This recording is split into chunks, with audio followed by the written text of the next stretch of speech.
Inscreva-se no canal e ative as notificações para não perder mais edições.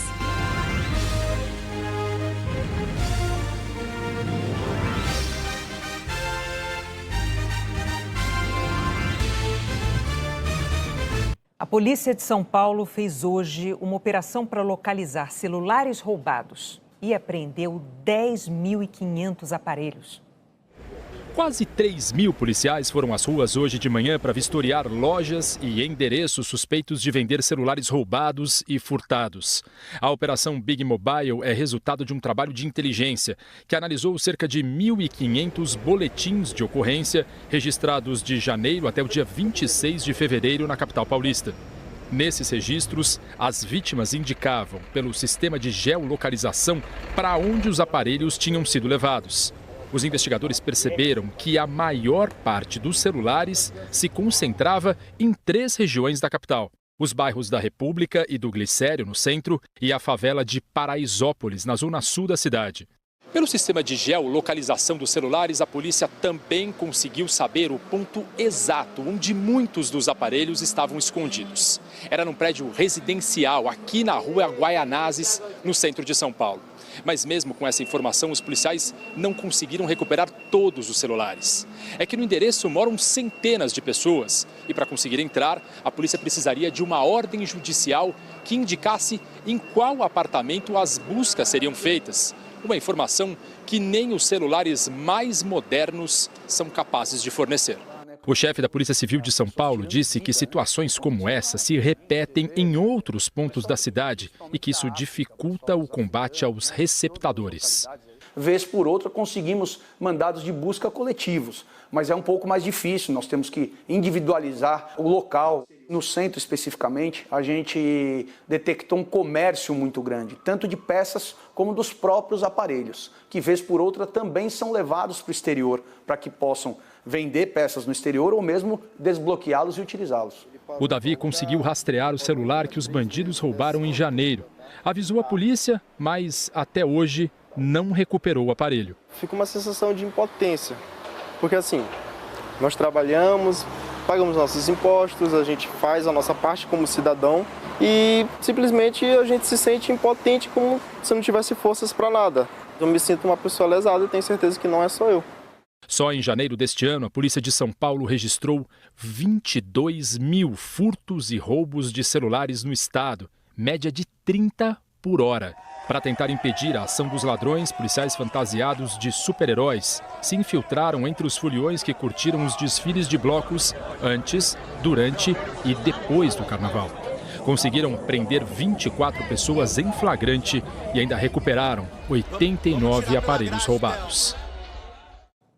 A polícia encontrou manchas de sangue no carro de um suspeito preso no caso do assassinato da jovem Vitória, em Cajamar, Grande São Paulo. A polícia investiga um local que pode ter sido usado como cativeiro de Vitória Regina de Souza. O corpo da jovem foi encontrado numa área de mata fechada na semana passada. Ela estava desaparecida desde a madrugada de 27 de fevereiro. Vitória morava num bairro que fica na área rural de Cajamar, cidade da Grande São Paulo. Segundo a polícia, ela foi torturada e morta com 3 facadas. Os peritos dizem que o assassinato foi em outro local. Possivelmente, ainda hoje, possa ter um local que vai ser ainda produzida a perícia hoje à noite. Vitória trabalhava num shopping e precisava pegar 2 ônibus para voltar para casa. O pai buscava a filha todas as noites no trecho final. Mas no dia 26 de fevereiro, o carro dele quebrou. Vitória saiu do shopping, pegou o primeiro ônibus. As imagens mostram a jovem atravessando a avenida para pegar o segundo. Ela mandou uma mensagem para uma amiga dizendo que estava com medo porque achava que estava sendo seguida. Ao descer do segundo ônibus, Vitória deveria caminhar quase 1 quilômetro sozinha até chegar em casa. Ela voltou a mandar mensagem, desta vez de áudio para a amiga. São os caras no carro. E eles falaram, e aí, vida, aí tá voltando. Ai, meu Deus do céu, eu vou chorar, eu vou ficar mexendo no celular, vou nem ligar pra eles. Ai, tá tudo certo, eles entraram pra dentro da favela. Mas Vitória nunca chegou em casa. 18 pessoas foram ouvidas até agora. A polícia diz que tem 3 suspeitos. Um deles, Michael Salles dos Santos, está preso. A polícia afirma que o carro dele passou pelo caminho que Vitória percorreu ao descer do ônibus. O carro foi apreendido e periciado na semana passada. Hoje, a polícia disse que encontrou sangue no porta-malas do carro de Michael e que analisa o material. Já foi encaminhado para o laboratório de DNA. Esse exame de DNA ele é um pouco demorado, porque ele precisa fazer um refinamento dele. Por volta de 30 a 40 dias o laudo estará conosco. Os outros 2 suspeitos são um ex-namorado de Vitória e um amigo dele. Os 2 negam participação no crime. O celular de Vitória ainda não foi encontrado. Os 3 rapazes que passaram de carro quando ela ia para casa foram ouvidos e liberados. Segundo a polícia, depois de mexer com a moça, eles foram para um bar e apresentaram provas disso. Mais de 20 milhões de mulheres relataram algum tipo de violência no último ano. E esse é um dos muitos indicadores alarmantes da nova pesquisa do Fórum Brasileiro de Segurança Pública.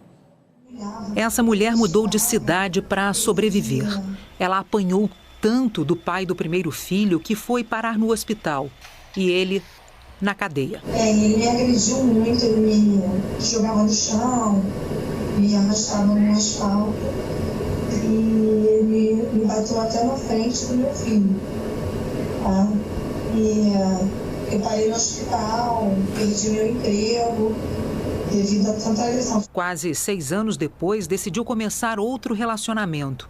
Novamente, o homem se mostrou violento. Ele me humilhava, ele me xingava, ele me mandava embora porque eu grávida. A pesquisa Datafolha, encomendada pelo Fórum Brasileiro de Segurança Pública, estima que 37,5% das mulheres de 16 anos ou mais sofreram violência física, sexual ou psicológica nos últimos 12 meses, o que corresponde a mais de 21 milhões de mulheres. A gente está diante de um crescimento da violência de gênero, os maiores níveis desde 2017, quando a gente iniciou essa pesquisa. Maridos, companheiros ou namorados foram responsáveis por 40% dos episódios violentos. A pesquisa mostrou também que 9 em cada 10 mulheres foram atacadas ou receberam ofensas na presença de testemunhas. A maioria na frente de amigos ou conhecidos. E o pior, diante dos filhos. Essa foi a história da Giane, esfaqueada perto da filha de 21 anos. Eu queria pedir a separação e ele não aceitava a separação. E saber que meu corpo está todo marcado. Quando você vai no banheiro, você vai tomar um banho e você saber que tem marcas e faz relembrar tudo o que você passou. A pesquisa revelou outro dado assustador. Quase 50% das mulheres foram vítimas de assédio sexual no último ano. São mais de 29 milhões de brasileiras.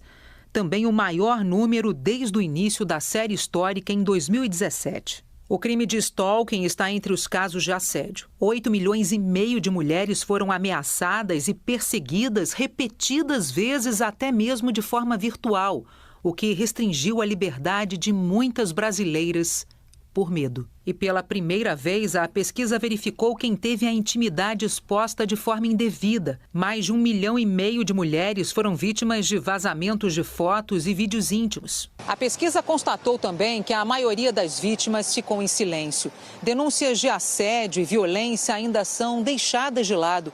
Nos últimos 12 meses, menos de 26% das mulheres procuraram órgãos oficiais para dizer quem foram os agressores. Há medo, vergonha, a subnotificação desses crimes ainda é uma realidade. É muito importante que nós, enquanto sociedade, façamos um pacto de não silêncio, né? Um pacto de não silenciamento diante de tantas violências que meninas e mulheres estão vulneráveis. Enquanto nós continuarmos coniventes e silenciando, mais mulheres vão continuar sofrendo violência e pior, muitas dessas mulheres acabarão sendo vítimas fatais dessa violência. O ex-marido da Giane foi preso em flagrante depois de esfaqueá-la.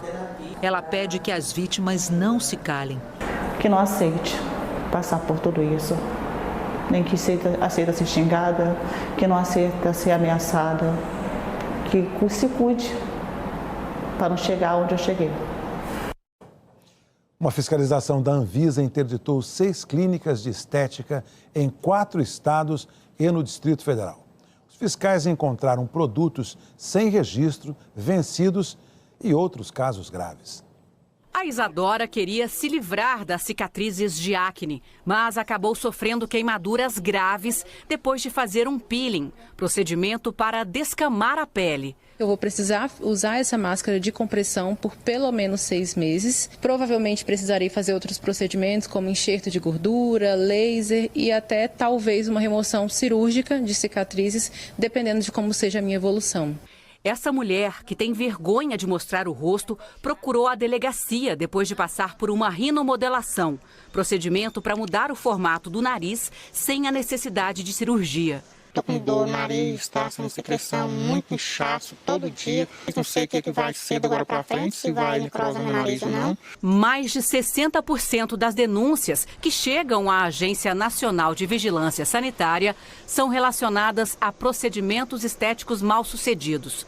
Por isso, a Anvisa, em parceria com as vigilâncias municipais, começou a inspecionar clínicas de todo o país. Dos 31 locais fiscalizados até agora, 30 tinham irregularidades. Condições precárias de infraestrutura, como ausência de pia, problemas relacionados ao armazenamento e condição dos produtos utilizados, como produtos fora da geladeira, como produtos vencidos e produtos de uso único sendo reaproveitados. Também foram encontrados diversos produtos sem registro, produtos com a eficácia e segurança não avaliados pela Anvisa. A fiscalização interditou 6 clínicas, em Goiás, São Paulo, Minas Gerais e no Distrito Federal. Uma delas funcionava na cozinha de um apartamento em Goiânia. Além da sujeira no chão, o teto estava mofado. Lá foi encontrado fenol, e esse fenol está proibido em todo o país, o uso estético dele, além de más condições de higiene, de esterilização dos materiais. A operação Estética com Segurança acontece ao longo de todo o ano. No site da Anvisa é possível fazer denúncias e consultar a situação das clínicas e dos profissionais. A agência ainda alerta: na hora de fazer qualquer procedimento estético, o paciente tem o direito de saber qual produto vai ser aplicado. Todo procedimento tem um risco, todo procedimento pode ter uma complicação. Então, o paciente, é um dever dele, na verdade, ele saber o que ele vai fazer. E não só acreditar em mídia social, em venda de sonhos. 4 pessoas morreram no incêndio de um abrigo em São José dos Campos, no interior de São Paulo. Segundo a polícia, um antigo morador assumiu a autoria do ataque. As imagens registraram o momento em que o homem passava pela rua de bicicleta. Por volta de 00:30, ele parou em frente ao abrigo que acolhia pessoas em situação de vulnerabilidade social. O homem se aproximou de um sofá. Em seguida, foi embora. Uma câmera dentro do abrigo mostrou a fumaça tomando a sala, que ficava no térreo. 2 pessoas dormiam ali e conseguiram fugir. No térreo ainda havia 3 quartos, um banheiro, a cozinha e uma capela. No andar de cima ficavam 3 quartos, um banheiro e um escritório. Em menos de 20 minutos, o fogo se alastrou por todo o imóvel. 2 homens e 2 mulheres que estavam abrigados morreram carbonizados. As vítimas tinham entre 50 e 61 anos. 2 com dificuldade de locomoção. Ela é deficiente mental desde nascida. Cuidamos dela vários anos. Só que aconteceu dela cair, quebrou a bacia. A única que acolheu foi essa casa, que acolhia muita gente aí que era deficiente. 9 pessoas ficaram feridas, incluindo um bombeiro. Nenhum em estado grave. O abrigo estava com documentação em dia. A edificação tinha o auto de vistoria do Corpo de Bombeiros vigente até 2026. Então, de acordo com a última vistoria, estava tudo dentro da regularidade. O abrigo era mantido por uma comunidade católica e existia havia 13 anos. Atendia pessoas que viviam em situação de rua ou abandonadas em hospitais. A polícia afirmou que Leandro Rangel Vilela assumiu a autoria do incêndio. Aparentemente, esse criminoso estava sob efeito de entorpecentes e, ao ser abordado, aí confirmou a atuação criminosa dele nesse evento aí. Segundo a polícia, Leandro foi localizado e preso pouco tempo depois em uma rua próxima ao abrigo. Com ele, a polícia apreendeu um isqueiro, uma mochila e uma bicicleta. Hoje pela manhã, Leandro passou por audiência de custódia e a prisão temporária foi convertida em preventiva. Leandro já tinha passagem pelo abrigo. A gente cuidou dele por 2 anos. Internava, ele usava droga, ajudava, dava alimentação para ele todos os dias aqui. 2 anos alimentando ele. Um dia que eu neguei um prato de comida, ele fez isso. Além do abrigo, o incêndio atingiu uma loja e uma igreja. A Defesa Civil interditou o espaço onde funcionava a casa de acolhimento. O secretário de Estado americano Marco Rubio afirmou hoje que a Ucrânia terá que abrir mão de territórios invadidos pela Rússia se quiser um acordo de paz. O presidente Volodymyr Zelensky desembarcou para um encontro com o príncipe herdeiro Mohammed bin Salman. No mês passado, os sauditas receberam representantes dos Estados Unidos e da Rússia. Mas a Ucrânia, o país invadido pelos russos, ficou de fora. Amanhã será a vez de uma conversa entre americanos e ucranianos. Zelensky já disse que não vai comparecer. Vai ser representado pelo chefe do gabinete presidencial e ministros das Relações Exteriores e da Defesa. A Ucrânia pretende propor um cessar-fogo nos combates por céu e mar. Em entrevista no avião que o levava até Jeddah, o secretário de Estado americano não descartou a proposta ucraniana de trégua aérea e marítima. Só que antes, Marco Rubio quer saber o que chamou de intenções da Ucrânia sobre a paz. Ele sugeriu que a Ucrânia terá que ceder território aos russos se quiser um cessar-fogo. Os russos não podem conquistar toda a Ucrânia. E, obviamente, será muito difícil para a Ucrânia, em qualquer período de tempo razoável, forçar os russos a regressar ao ponto onde estavam em 2014, disse Rubio. Temos que sair daqui com a sensação de que a Ucrânia está preparada para fazer coisas difíceis, como os russos terão que fazer coisas difíceis para acabar com este conflito, ou pelo menos interrompê-lo de alguma forma, completou. Em 2014, a Rússia anexou a península da Crimeia. Depois da invasão em larga escala, que começou em 2022, a Rússia anexou também praticamente toda a área das regiões de Zaporíjia e Kherson, no sul, e de Luhansk e Donetsk, no leste. Rubio também afirmou que os Estados Unidos ainda compartilham algumas informações de satélite com a Ucrânia e que nunca houve ameaça de corte do acesso à Starlink, a empresa de serviço de internet de Elon Musk. No fim de semana, soldados ucranianos acusaram a Starlink de fornecer as coordenadas delas para a Rússia, o que a Starlink nega. Enquanto isso, a Europa tenta avançar com um plano para enviar uma força para garantir a paz na Ucrânia, caso saia o acordo de cessar-fogo. O presidente francês Emmanuel Macron convocou uma reunião para amanhã com representantes de mais de 30 países. A ONU recebeu denúncias de um massacre contra mulheres e crianças da minoria alauíta na Síria. Essas imagens mostram os corpos nas ruas de Latáquia. Segundo o Observatório Sírio de Direitos Humanos, mais de 1.400 pessoas morreram desde a quinta-feira passada. Entre elas, 973 civis assassinados, a maior parte da minoria alauíta. O governo de maioria sunita radical diz que o exército fazia uma operação na região quando foi atacado por homens ligados ao regime do ex-ditador Bashar al-Assad. Os alauítas negam o ataque e afirmam que foram vítimas de um massacre étnico. A violência se espalhou no fim de semana pela costa mediterrânea, região noroeste da Síria. Imagens que circulam em um canal na internet mostram um caminhão jogando corpos em uma ribanceira. Nesta outra, um homem convoca extremistas a massacrar o que chama de porcos, se referindo aos alauítas. Em mais uma campanha de humilhação, homens presos são obrigados a engatinhar enquanto apanham. Não foi possível confirmar de forma independente a autenticidade desses vídeos. Outras imagens mostram homens fortemente armados destruindo um restaurante na cidade de Jablé. Ontem, o governo ordenou a retirada das tropas e hoje declarou que concluiu a operação militar no oeste do país, organizada, segundo as autoridades, para eliminar aliados do regime de Bashar al-Assad. Mas, segundo o Observatório Sírio de Direitos Humanos, grupos de homens armados afiliados ao governo ainda estão na região perseguindo moradores. Quem sobreviveu está com medo de sair de casa. Só a busca por comida movimenta as ruas de Latáquia. Esta senhora conta que tem 13 pessoas em casa, mas faltam pão, água e eletricidade. Mohamed diz que só quer viver em paz e segurança. Não queremos atacar ninguém, queremos apenas conviver com amor.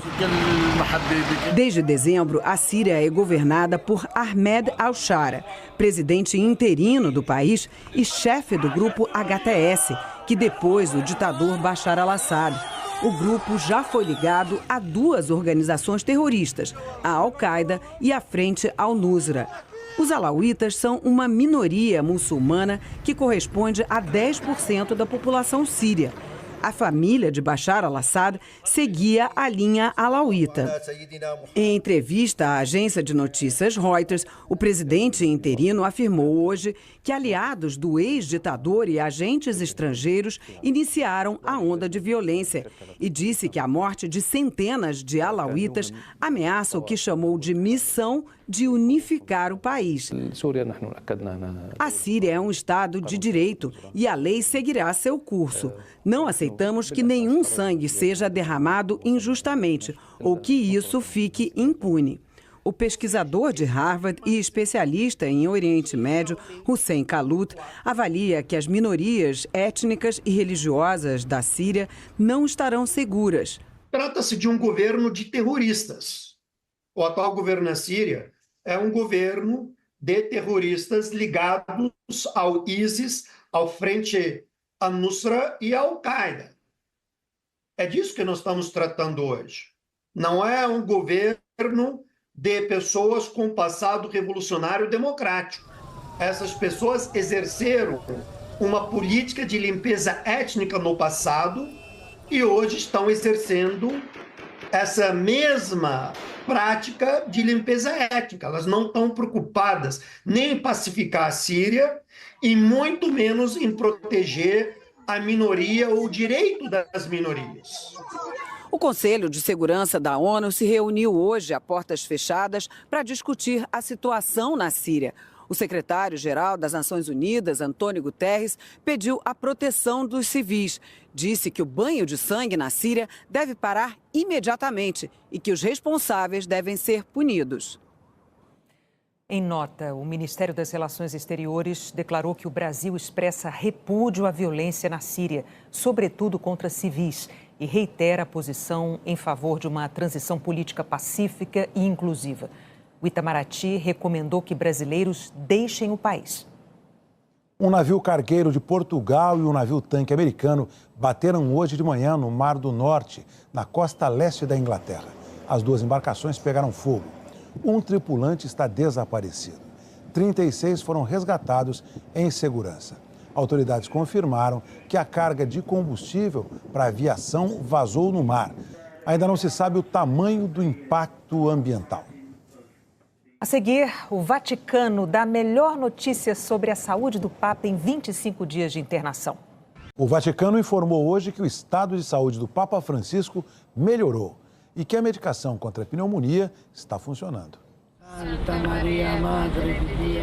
A melhor notícia em 25 dias de internação. O boletim diz textualmente que a condição clínica do Papa continua estável e que as melhoras registradas nos dias anteriores se consolidaram ainda mais, como confirmam os exames de sangue, a objetividade clínica e a boa resposta aos remédios. Por esses motivos, os médicos decidiram hoje retirar o prognóstico reservado, aquele em que não é possível prever a evolução da doença. No entanto, pela complexidade do quadro clínico e pela infecção importante apresentada quando ele foi internado, será necessário continuar o tratamento médico-farmacológico no hospital por mais alguns dias.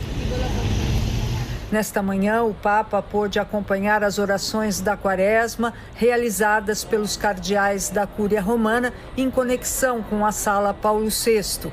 Depois, recebeu a Eucaristia e foi à capela do seu apartamento particular para um momento de oração. À tarde, Francisco participou novamente dos exercícios espirituais da Cúria, acompanhando tudo por vídeo, mas ninguém via o Papa. Esta é a maior ausência de Francisco do Vaticano e das câmeras desde que iniciou o seu pontificado há quase 12 anos. Ter liberado o prognóstico reservado significa que o Papa não corre mais perigo iminente de morte pela pneumonia. Hoje, no Vaticano, já se falava da volta dele para casa, mas o quadro clínico ainda continua muito delicado e mesmo que a Casa Santa Marta já esteja sendo preparada para ele, Francisco terá que esperar mais um pouco. O presidente da COP30 divulgou uma carta oficial sobre o evento que acontece em novembro em Belém. O embaixador André Corrêa do Lago pediu que a comunidade internacional faça um mutirão contra a mudança climática. A carta traz um alerta. Vivemos a urgência climática. A mudança do clima não está mais contida na ciência e no direito internacional. Ela chegou à nossa porta, atingindo nossos ecossistemas, cidades e vidas cotidianas. A mudança é inevitável, seja por escolha ou por catástrofe. Se o aquecimento global não for controlado, a mudança nos será imposta ao desestruturar nossas sociedades, economias e famílias. A carta é uma espécie de tradição nas conferências do clima. Nela, o presidente da COP30, embaixador André Corrêa do Lago, fala sobre os desafios e objetivos do encontro de novembro em Belém. O principal objetivo da COP30, segundo a carta, é avançar na implementação das metas do Acordo de Paris, assinado há 10 anos.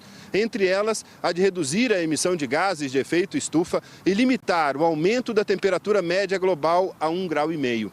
O embaixador lembrou que 2024 foi o ano mais quente já registrado e disse que é preciso um mutirão global para combater as mudanças do clima.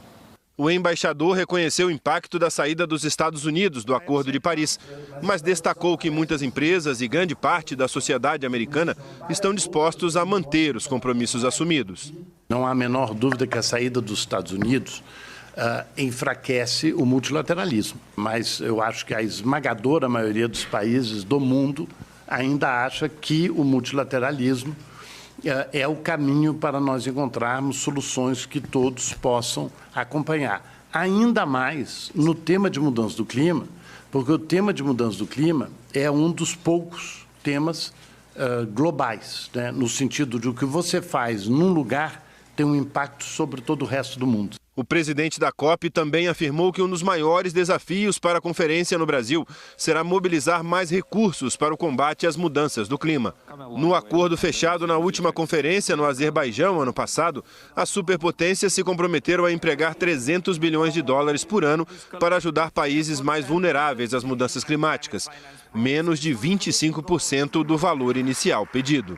O Observatório do Clima se disse preocupado com a ausência da eliminação gradual dos combustíveis fósseis mais poluentes na lista de prioridades da conferência, mas elogiou a carta. Disse que dá alívio saber que as negociações do Acordo de Paris agora estão na mão de profissionais que entendem o tamanho do buraco em que a humanidade está metida na conjunção infeliz da aceleração da emergência climática com o maior retrocesso geopolítico global em 36 anos. A Secretaria de Comunicação do Palácio do Planalto informou que a cúpula de líderes vai ser em Belém antes da conferência nos dias 6 e 7 de novembro.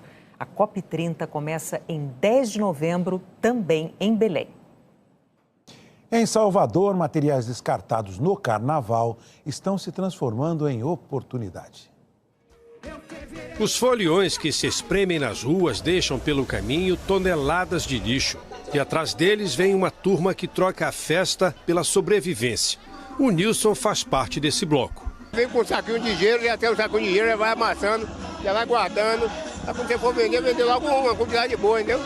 Nos pontos de coleta da prefeitura espalhados pelos circuitos, o material reciclável é vendido a cooperativas, que no carnaval atuam como intermediárias. Elas pagam aos catadores independentes R$1 pelo quilo do plástico e R$11 por quilo de latas de alumínio. A gente tem que fazer daquele lixo ali dinheiro, vida. Os catadores No final dos 6, 7 dias de carnaval, tem que sair felizes com a condição financeira. Neste carnaval, 200 toneladas de latinhas de alumínio, garrafas plásticas, vidro e papelão foram retiradas dos principais circuitos da folia na capital baiana. Todo esse material vem para cooperativas de catadores, como esta, que revendem para as indústrias. O carnaval é a melhor época do ano para quem vive da reciclagem aqui em Salvador.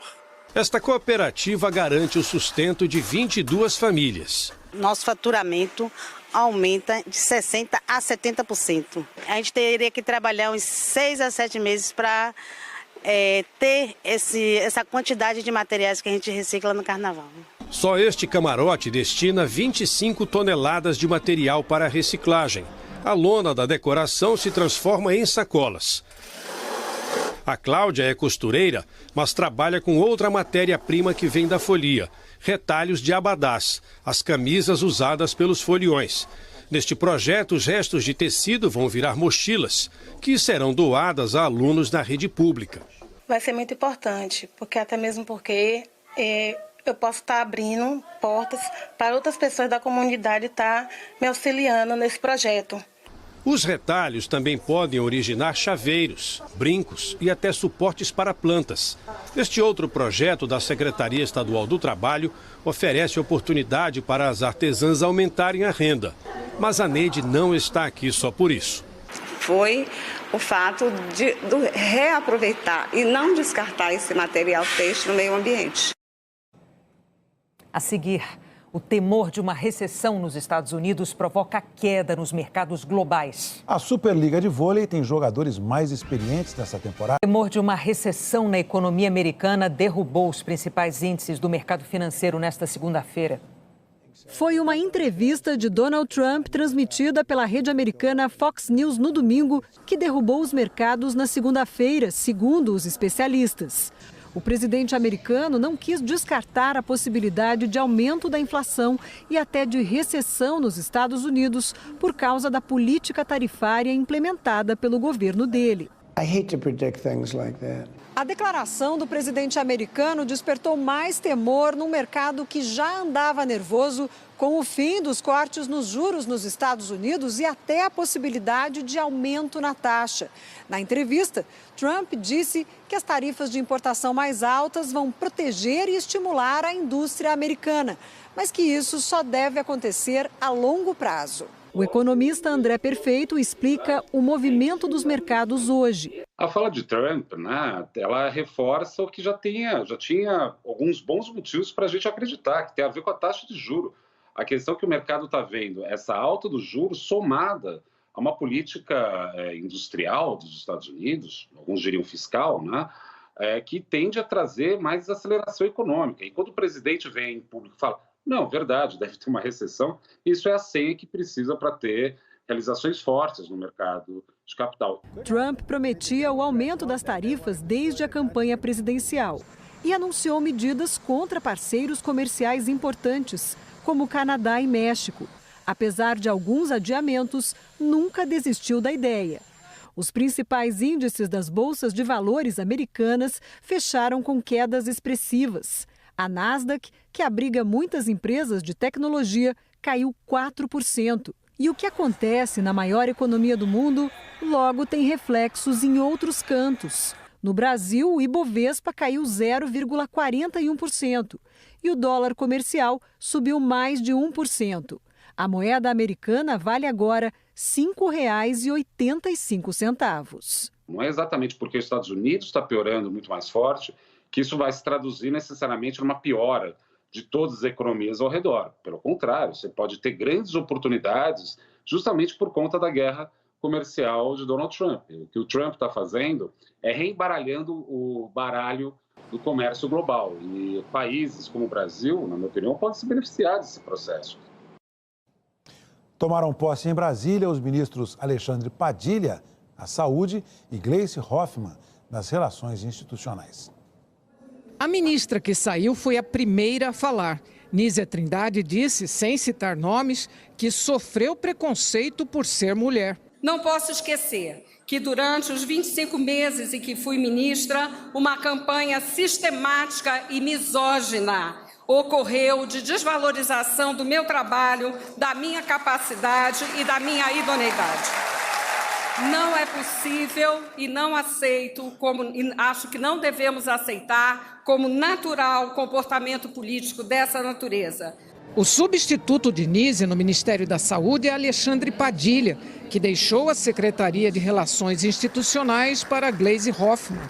O Salão Nobre e o mezanino do Palácio do Planalto ficaram lotados, sem contar os convidados que tiveram que assistir à cerimônia pelo telão no andar térreo. Padilha, que foi ministro da Saúde no primeiro governo Dilma, volta com a missão de acelerar o programa Medicina Especializada. Ele disse que vai rever a atual tabela de repasse do SUS para estados, municípios e a rede privada para ampliar a oferta de vagas em consultas e exames.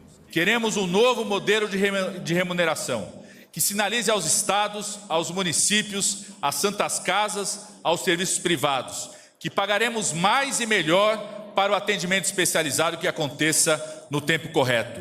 Uma tabela que poupe o tempo e reduza o tempo de espera hoje que acontece na área da saúde.